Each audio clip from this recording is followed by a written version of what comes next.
made a little cover. I'll show it in a second, but I just want to point out I painted this flat black first, and then I drew my little cartoons to cut out to mount the switches, because it acts like a chalkboard, so with a lead pencil. So anyways, you can see it's made out of a lid to an ice cream container, because it's good to recycle. There it is, my Yamaha Aerox 155 toolbox right there.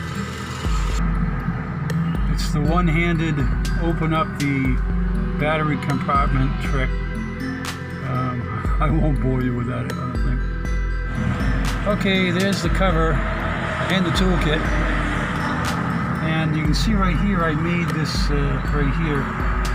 It's got two switches. Under here, you see all the spaghetti wiring. And there are the switches mounted underneath. The thing is, nobody will see it, so nobody will know, but I'll know, so that's why I try to neaten it up a little bit. Okay, so now when I turn the switch on to that position, the lights are off.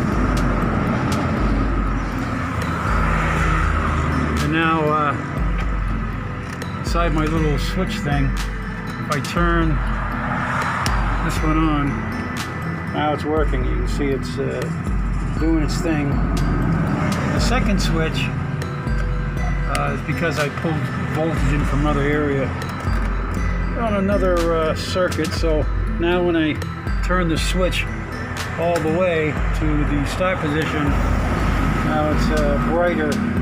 My second row of lights come into play.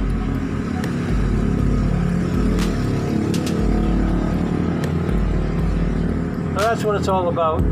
Sometimes it's good just to shut the thing down and not have it running all the time. The bright light burns short, so my theory is if I don't run it when I don't need it, save it for nighttime, probably the best time, and then